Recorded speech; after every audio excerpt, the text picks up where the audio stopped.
What is up, fam? What up, Midtown Youth, what up, baby, what's going on? We got Pilo, we got T-Money, Pastor G, giLRiLLa here live this Sunday. We're doing Youth Tube, Youth Talks, Faith, Family, Future, baby, that's what it's about. We got some music, we got a dance party. I mean, we should do a dance party.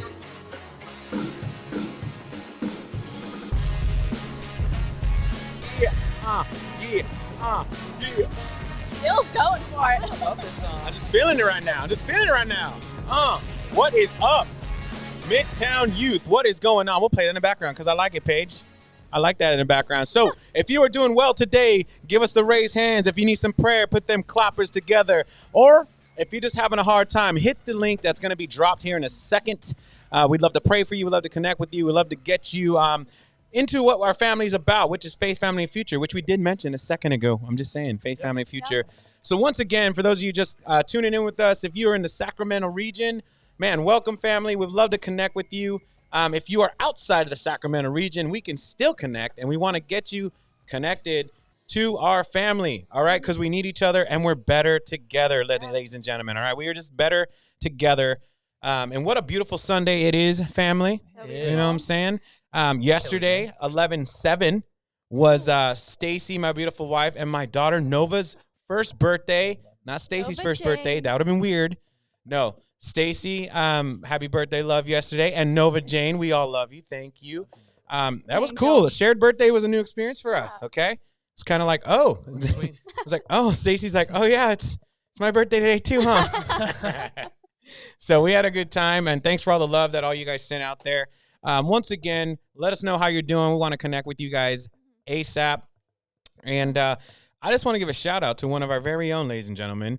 Could we get it for Turner, who did the message last week? Oh, I mean, the crowd is going wild. I mean, they won't stop. The crowd just won't stop. I mean, it's like standing O. It's like standing O. You know what's funny is the other day when Paige shared something with us, the room was like, you know. Oh. My confidence just went. No, I'm just kidding, Paige. They all love you. They love you, Paige. I cannot wait. In fact, in the comments right now, give a little Paige a little love because we want to see her speak soon, too. It's all I'm saying. Don't forget as well to do the good old, what's that thing called? You know, the like the share, and subscribe. Oh, and the bing. bing. The bing. Look at you guys. All right, do it again. Ready? Try it again for everybody. Go. I don't know what to do with you guys right now. Oh, other than the fact that, was that real? I mean, was that real right now? Yeah. Okay, well, you tried. I appreciate it. Okay. So I bet some of you are asking, so cool, like, how can I really get connected? Look, we like to have fun here. We're going to laugh. We're going to dive into some scripture right now, so grab your shovels. Can you dig it? All right. Is this. Go ahead and text youth to 56316, and you'll get a link, our link tree, which is also in our Instagram, also in our about section in this channel, and just find out everything that we got going on. We got passion tribes that have been kicking off. In fact, the first dance tribe's coming up here. And art and culture just met yesterday on Zoom. Boom! They did a Zoom meetup. That's so dope. Yeah. And for those of you who don't know, whether in the Sacramento area, part of the Bayside Midtown family already or not, the passion tribes are people connecting over things they're passionate about. Look, a lot of people freak out when it comes to church gatherings that they're like, well, is it like a service? No, not everything we do is a service. Like, services are great and they're awesome. And we have an amazing staff here. We have great teaching pastors and the band's dope. But connecting weekly is what the Bible talks about. And there's a reason for it, is we're better together. We grow when we're together, right? We talk about iron sharpening iron. You're like, Pastor G, like, what do you mean? Look, in order for a blade to get sharp, there's got to be some friction. Sparks have to fly. And you need those friends around you. You need those leaders around you who are going to challenge you and stretch you, man. Real talk, all right? So Passion Tribes have been kicking off. How do you get into a Passion Tribe? Pilo, how do they get into a Passion Tribe, please? Well, you can text youth YTH 56316, and the link is actually right when you text that number. And so fill out that tribe form, and I'll contact you and put you in a tribe. Yeah. Wow. Also, Gil always forgets, but we have a 56 ministry. I was just going to pass it to you, but wow. I don't think he was going to. But you can text a YTH 56 to 56316, and I'll connect with you. And I'm super excited for this ministry. Good one, Paige. Yeah. Anyway, so I didn't forget, but I think he forgot. okay, I was actually going to brag on you, and I'm still going to do it. Listen, guys, when we talk about being intentional and building community, and parents who are watching as well, if you are a parent of a 5th and 6th grade student, please reach out to Paige and the team. We sat down together. We sat down with Pastor Bob, and we're like, look, this is an area that we feel we need to focus and be intentional about. So 5th and 6th graders, every Wednesday night, tune into our YouTube live at 8 p.m. And whether from 7th to 12th grade as well, watch the talk, watch the fun stuff we do, and then dive into a small group. We have a tribe, okay, that is for 5th and 6th graders. And Paige, it's going awesome. I'm hearing nothing but great things about it. It's amazing. What's your favorite part about it? Tell them. Tell the world. I like our games that we play, honestly. What? We play such good games, and everyone after that is so talkative. Man. Yeah, I love it. And I like to give out gift cards, too. Oh, my gosh. You're going to break my machine. There's so much applause. I heard you guys got shirts, too. Oh, yeah. We Dude, got really cool what the shirts. heck? Yeah. Wow. Yeah. Okay. So. Youth fam. If you want free stuff, go to Paige. Pilo. All right. P money. Pilo. So look, there's ways to win that stuff as well. Follow on Instagram. Yeah. Youth56. That's youth56. All right. And then we got some stuff where we drop in with our youth fam gang stuff as well. Something else I want to celebrate before we dive into the message. At Midtown, we care about your life journeys. All right. So, man, whether you're a young person and then you're going into 5th and 6th, and you're going into middle school and into high school, and you're like, well, what's next? We launched our 1825 ministry. I know. So families out there who are watching, if you have a student or an entrepreneur's son or daughter that's in the 18 or 25 age range, look, we have something for them at Bayside Midtown where we get down. Turner, go ahead and talk about it. What was a highlight for you, man? Yeah, we had our first meetup Thursday night. We had some street tacos. Delicious. It was real good. Even better. We had a good group of college students, young entrepreneurs, young married, just all walks of life, but in the 1825 demographic. It was great. I'm excited about what's going on going forward. We're doing prayer walks every Friday morning. Look at that. Been loving that. Praying for our city, coffee, man. praying for our city, talking it up. Friday, we had a great conversation. We just sat there for another hour after we prayed and just talked about some tough issues. Ooh. So it's been good. Getting those combos in. Yeah. And if you have a student or a son or daughter who wants to get involved, then they can text mid-1825 to 56. So simple. Wow. Yep. So let's give it up for Paige and Turner, ladies and gentlemen. I just can't stop clapping. I just can't stop. Okay, here's the deal, though. So now that we got some information out of the way, one of the things we want to share with you guys is at least once a month, because we're kind of rehashing that, we have a couple people we want to bring in and have discussions with on a Sunday. So today's youth talk is going to be a conversational one. We love talking to each other, and we love talking with you. So why don't you do me a favor? Why don't you nominate one of your friends that we can bring in and have them on this show as we do youth talks on our YouTube live, all right, 11 o'clock a.m. on Sundays, all right? That's what we're going to do. So, Paige, why don't you open us up with some pra, please? Pra. Dear God, I thank you for today, Lord. I thank you for Turner and Gail and for all the students and parents and leaders watching this video right now, Lord. I just pray that you are in this conversation, Lord, and that you're just with us. It's in your name. Amen. Amen. Thank you, Paige. Thank you, Paige. All right. So once again, drop in the comments of your friends and family that you would like to have in on Youth Sunday. All right. So thank you for that prayer, Paige. I'm proud of you. Today, speaking of which, we're going to talk about what we call the E word, ladies and gentlemen, the E word, entitlement. Now, that's not just having a title with an E in it. No, it's entitlement is you can be broken down a couple of different ways. One of the ways we were just discussing this morning and everything is, I saw that, Levi. Okay. Oh. Little Fergie. I like that. That's little my girl. Fergie. That's she would be dope. I agree. Azaria's going to be dope. I agree. It's like us as humans defining what it is we deserve in comparison to others. Yeah. So that's the number one, like that's one of the biggest issues with being a Christian is we go, well, if I make good decisions and everyone else doesn't, does it even matter? And then we start comparing to like, well, I'm good and they're not. And it's like, no, you're not.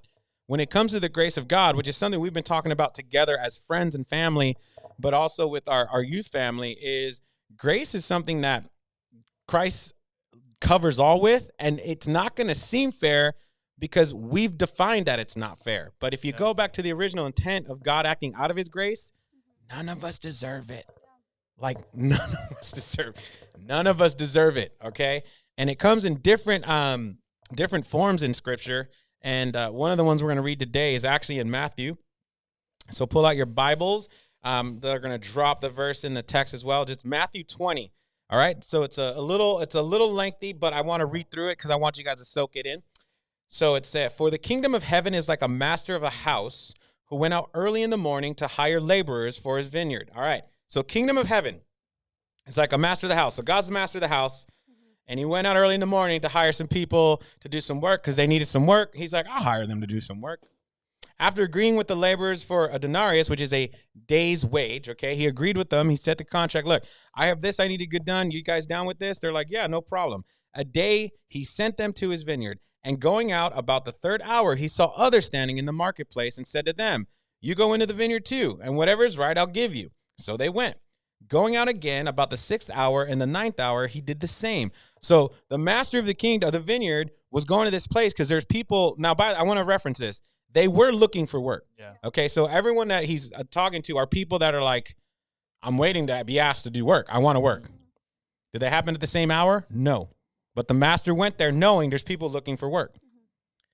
So why do you stand here all day? They said to him, because no one has hired us yet. He said to them, go into the vineyard too. And when evening came, the owner of the vineyard said to his foreman, call all the laborers and pay them their wages, beginning from the last up to the first. Did you hear that? From the last to the first. And when those hired about the 11th hour came, each of them received a denarius. Now, when those hired first came, they thought they would receive more. But each of them also received a denarius. And on receiving it, they grumbled at the master of the house, saying, now check this out. This is after you did work of the promised amount, okay? They grumbled at the master of the house, saying, these last worked only an hour, and you have made them equal to us, who have borne the burden of all day and scorching heat. But he replied to one of them, friend, I am doing you no wrong. Did you not agree with me for a denarius? Take what belongs to you and go. I choose to give it to the last worker as I give to you. Am I not allowed to do what I chose to do with what belongs to me? Or do you begrudge my generosity? Which begrudge in this context is, or another words of saying it is, or your eye bad because I'm good. That's such a shot. I love that. So the last will be first and the first will be last. Now, a lot going on in there, but I think it's super relatable if we could think about it. A lot of the times we'll put in work or we'll make decisions based on what people think, and we do that with the intention of receiving an expectation we have in our head. Yep. Like, oh, if I do this, then they should respond this way. And right there, you're kind of setting yourself up, like, because what if they don't respond that way? Yeah. So this sermon is about being vulnerable and honest. So family, right here we go.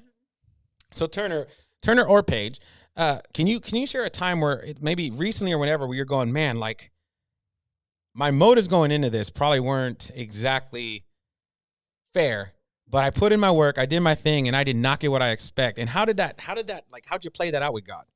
Yeah. I think for me was when I was in high school still, in high school ministry, and I was starting to serve for like helping with middle school and high school and just like coming early to everything, setting things up, doing a bunch of like admin work and all that stuff. And I was like, oh, I'm going to do this. I'm going to get a bunch of recognition from a bunch of people, you know, and be on God's good side, expect all of this stuff. And I didn't, obviously. But it was just like super eye-opening. And it's something that now I always go and look back on when I'm like I check myself, I check my heart when I'm doing things like this. And I always wonder, like, what is my intention for doing something? Is it the right intention? Like, almost to the point where you shouldn't expect anything out of it. Ooh, Paige just dropped a bomb right there, ladies and gentlemen. So Paige, expand on that a little bit. It's interesting because in a way, and correct me if I'm wrong of how I heard it, you're saying, man, going into this, I already set an expectation of how they should respond to what I did. Man, like, how did that make you feel at the end? Honestly, I was like, wow, that sucks. But then I was like, right away, I'm like, wait a minute. Like, why am I feeling this way? And why did I put this expectation on myself and like on others? And I was like, wow, that's like so unfair of myself to do, you know? And so, yeah. That's really good. That's a truth bomb right there. Like looking at it going like, I set myself up for that. Yeah. And it removes the expectation of all these others. Like they should respond this way. They should love everything I do. Yeah. They should love everything I make. In fact, you guys should praise how good I am as a human, right? That's so, and that's, no one really wants to do that, No. right? Turner, what about you? I think for me, it was also in high school. My senior year, I got really involved with starting this club where we did worship nights and Bible studies and stuff like this. And I felt that, like, because I was doing this, like, I deserved to be recognized, like, at church publicly. I deserved to be, like, applauded and, like, praised for what I did. And like Paige, like, I had to have a serious heart check and be like, okay, like, what is my motive for doing this? Like, am I really motivated by just loving other people? Do I really just want to love other people? Or am I doing this, like, for my own gain? Am I doing this to be seen? Dang. The hardest question, Hunty. Yeah. Like, and all of us, like, you know what's funny is it's never a surprise when we realize that. What I mean is, because you're like, you go into it. You're like, you just, like, realize it sooner than later each time. You're like, oh, the reason I did this was for that. Where'd that come from? No, you woke up and you were like, what can I do today? Yeah. What can I say today? What can I share today that gets people loving me more? And I think entitlement, the root of it is because of what happened in the beginning. All right. When we talk, and guys, when we go, it's not like, let me take you back to the beginning. You know, like, let's go back in time to Genesis when, like, it was just different. And it's like, well, let's think about this for a second. What I love about the Bible is it literally takes us back to God's intention, not just like, oh, he meant it. To his heart. So looking at everything that was done and then how we responded. So Adam and Eve, Cain and Abel, all of these people that were before us, how they responded and how they rebelled against God's will and God's goodness, like, led us to this. Like, it shouldn't be a surprise. Like, Cain and Abel went to go, they shared their sacrifices. One gave everything and the other one held back. And it's like, dude, that's me and you. Like, we have to, when we read the Bible, we have to go, what was God's intention? Not as what is our expectation of things and what's totally our understanding. We live in an upside down kingdom where the ways of the world are not the ways of God. Like, and when you understand that, or when you at least tap into that and make that a part of your rhythm, you'll start looking at things differently. Like, when I wake up, I can't look in the mirror and go, I want to do this because people will like me more. Or I want to do that because people will love me more. Because that's a response to rebellion to God's love and grace, because only God's love and grace is going to fulfill that hole. Yeah. The reason we get hurt all the time and the reason we wrestle with entitlement, and that's everyone at this table, by the way, yo, we are so down to earth. Like, you guys are, I'm crazy. But no, like, have a conversation with someone who's honest about it and like, oh, yo, I struggle with that too. No pastor on the planet doesn't struggle with that, by the way. No teacher, no parent, no young person, whatever. We all struggle with it because here's why. We are trying to define our worth in a world that is looking for worth. Yeah. And God's saying, I'll give you worth. But we ignore it. You know, like, we instead of just doing something for the sake of being obedient to God and just doing the work, we compare each other. And you know what, like I was saying, so back in the beginning, guys, we didn't have these issues. So before Adam and Eve allowed sin to enter in the relationship between God and them and separate them, like, humanity didn't look at each other and compare. Yep. We didn't look at each other and deal with pride and all that. We celebrated each other's differences, and because we saw with the lens of how God made us, like, yo, we're different. This is cool. You are what I'm not. I'm what you're not. Dope. Yeah. But nowadays we want to be everything to everybody. Yep. And we lose ourselves in trying to be things we're not. Mm-hmm. So Turner, when was a time that maybe this came a little too true for you, where you were like, dang, I was so entitled. I've lost who I was when in defining what I deserve and who I really am compared to how God sees me. Yeah. I'd say that was the beginning of quarantine. For me, it was, I felt like, so I was interning here last year and at a ministry school and called Thrive School through Bayside.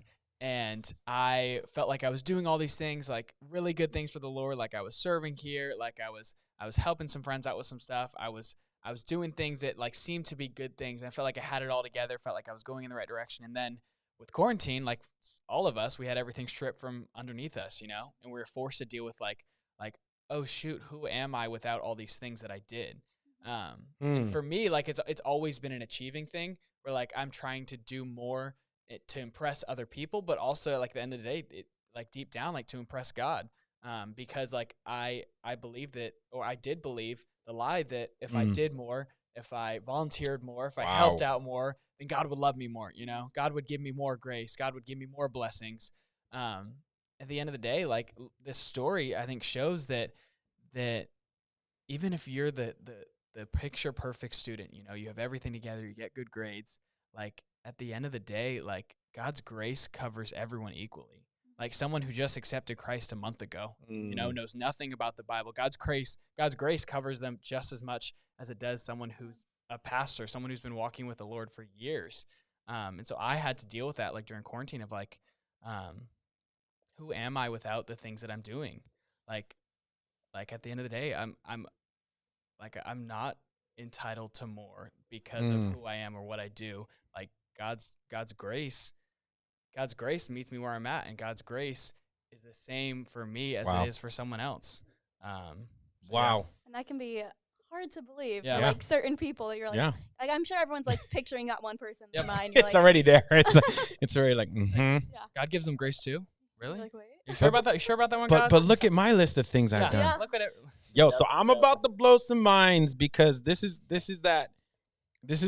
just gospel. To what you guys said right now. This is what's so funny is the grace of God is that freedom. Grace, which is our freedom because we don't deserve it and he gives it to us anyway, is our inheritance, okay? That's the inheritance of God's love saying, I'm going to give you grace not once, not twice, but it's going to cover eternity for you. Now think about that for a second. Now, I want everyone to be open-minded to this real quick. With God, we are his children. Yep.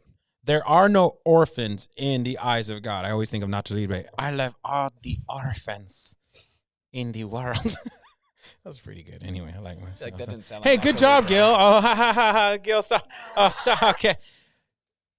Back to focus. And when dealing with that, okay, I want everyone who's watching who is from a home that may be broken, or maybe feels like they're not a child of God. When I'm speaking this, I'm not talking to the literal situation you're in, because even you, look, family, even families who are well built together would still deal with this stuff. So listen, I'm talking the eyes of God. So all of us are children of God. Yep. He's our Father, our Father God, which means some of us are still acting like we're orphans, looking to prove to him our value. Yep. Yeah. Okay. Like the spirit of Cain and Abel, like Cain, like his offering was about cheating his way to outgive Abel instead of just saying, I'm going to be obedient to God. It's like when we do that, we live with a perspective or a robe on us that says, I don't know who daddy is. I don't know who God is. And when you do that, this entitlement, the spirit of entitlement, it just comes out of you. It starts overflowing because you're walking around like you're some lost orphan. Yeah, that's really good. And God's like, no, you're my kid. You're my son. You're my daughter. You don't get to choose that because I already paid for that. We try to define that. And I think orphans, when it's in the biblical sense and in reality, orphans must succeed and prove themselves. Like they're trying to be taken in. And God's saying, all of the people on earth are my children. Stop living like you don't know who I am. Stop living like I'm not here for you. Stop living like I don't love you. And for some of us, that's the hardest thing. Now, I'm going to preface this because, this is live on YouTube. I want people saying, Pastor G said orphans, and that's messed up. And no. You want to talk about, like, orphans and what we are called to as Christians who love Jesus. We should be loving and serving the widows and orphans. So that's another talk. So don't get it twisted. What I'm saying is, if you identify yourself as an orphan, as someone who doesn't know who mom or dad is, God is our Father. Yeah.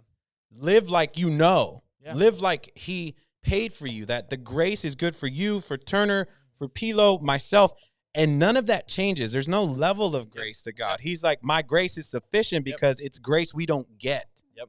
We don't understand. Now, sons and daughters of God. Now listen, so if we get that concept and go, we know who daddy is, okay? Sons and daughters of God, however, we stand approved in heaven. We stand valued. We stand validated. We stand worth, right? And we enjoy, when we bask in the sun of God's goodness, we enjoy the relationship of working alongside with God. Yep. There's no room for entitlement when you understand who daddy is. The last point of this is this. Everything Pilo and Turner have shared today stems out of the insecurity in us. Yep. That's why entitlement's funny in a way, because we're trying to define the value on each and every person. And when we do that, real talk, who's always going to come out on top? Ourselves. Like, Every dude, time. and I don't blame people for that, because it's like, if we had to do a value system, how many people are like, oh yeah, I'm like 98 out of 100. Like, you know, on the bottom, everyone else is on top. Okay, right. Yo, everything we do is like stemmed from that insecurity of trying to find value as a human. And entitlement is one of those. Now, the other side of entitlement is some of us, when we read the Bible, we place ourselves as God. And Pilo actually touched on that. Pilo said, when I was doing these things, I set myself in this standard that was unreachable of others. And I know Pilo, and I love that. I'm proud of her because she's being so vulnerable and honest with us today. It's really humbling when you realize, like, oh, Jesus leveled the playing field. Yeah. Yep. Like, oh, this might just be my season where I'm doing really well, and then someone else is going to do well. And what's crazy is when you get caught in that, right, Pilo? When you get caught in that and you can't celebrate others winning, yo, that's a problem. Yeah, and that was something I struggled with a lot Yes. last year. Yeah. How'd you deal with that before we close? That's good. How'd we deal with that? Oh, honestly, a lot of prayer and then just like talking to that person and being honest and like lots of tears. But like, I think when you actually like speak it out of what you're doing and like how it's wronging someone, like actually speaking and like being verbal in that sense can really help. Ooh, I think that's really good. talking it out with some tribe leaders, you mean? Like that? Yeah. Oh, hey, give a shout out to one of your tribe leaders. One of my tribe leaders? Yeah. What about Josiah Webb? Josiah there's really dope. He's helping with all the tribe leaders in 5th and 6th grade. What about a personal tribe leader of yours? Oh, a personal tribe leader.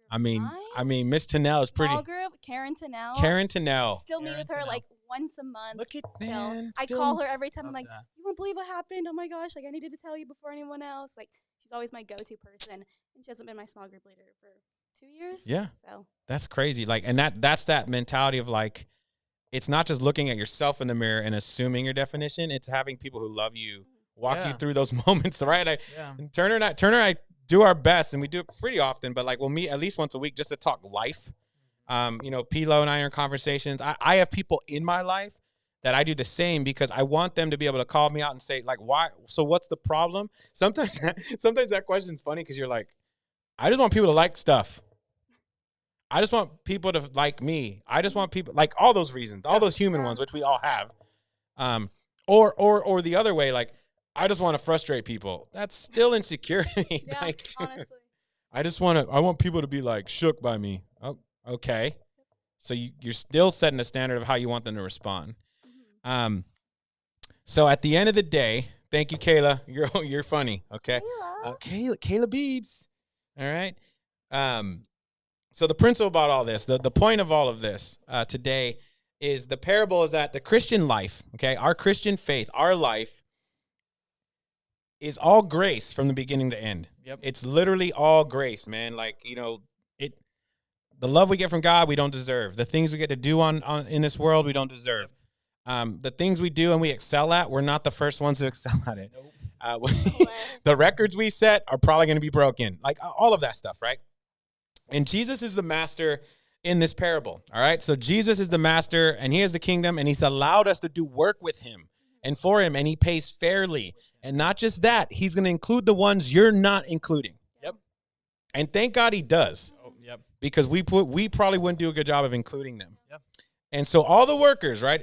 This is our closing for today. All the workers who felt cheated received just as much grace as anyone else. but they measured it by worldly standards. We have to stop thinking that way. We have to stop bringing worldly standards. Now, it's okay to identify them. It's okay to experience them because we're worldly. Our flesh is always at war with our soul, our spirit. And that's why God's like, I got you. So I'm not saying, like you can't have a rough patch of experience that. No, what I'm saying, like Paige said, like Pilo said, man, find someone to have a healthy conversation. Yeah, that's really good. Because a lot of the times our hurt stems from expectation we've put on people, and it's our entitlement that allowed that to happen. So if we have a rhythm, a daily rhythm or a weekly rhythm of how awesome we are or what we deserve, remember, we live in a world where everyone's broken and is trying to take a piece of that pie. There ain't going to be nothing left for you anyway. And there's not going to be enough. Yep. There's not enough of it. So I just think at the end of the day, we just got to remember that as Christians, we can live in the confidence of having God's grace and living in God's grace.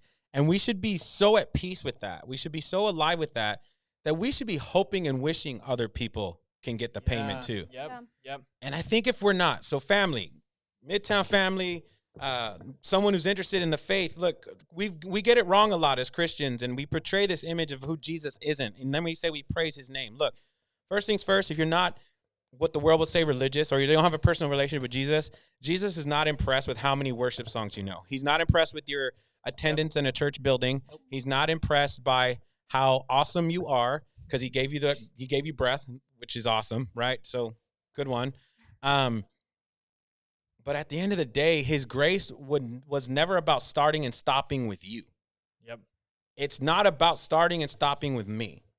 There are people in this world that we should be able to invite and care for enough to say, I still live in grace when God gives grace to someone else. Ooh, that was. Ooh.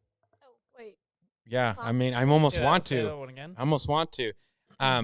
Grace, that's how God does. He hits you sometimes. It's not about stopping and starting with you.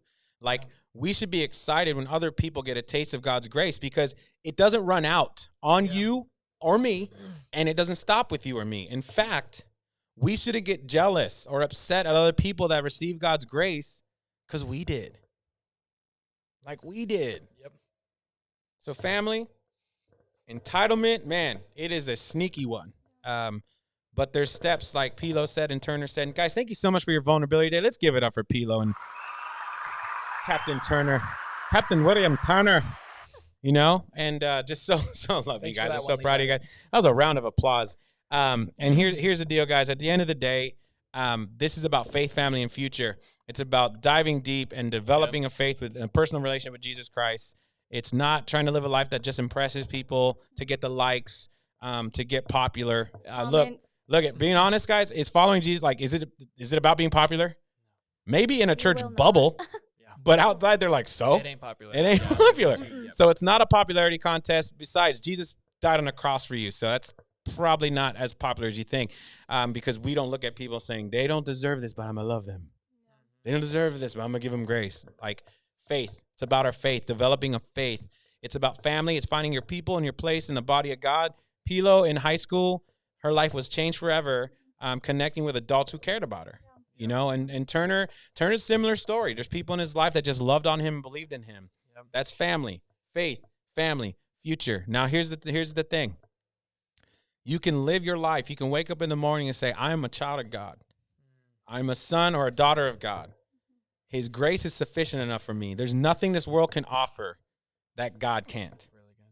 Yep. There's nothing in this world, all right, that I have to earn. There's no accolade or even an escalade that I have to earn for status. When I'm a daughter of the king, I'm a queen in the making. When I'm a son of the king, I'm a king in the making. You can actually look at your life right now as a young person, 5th and 6th grader, 7th, 8th, 9th, 10th, 11th, 12th grader. You can look at your life with purpose today as a son and daughter of God, because there's nothing in this world that can give you that. Yep. Future.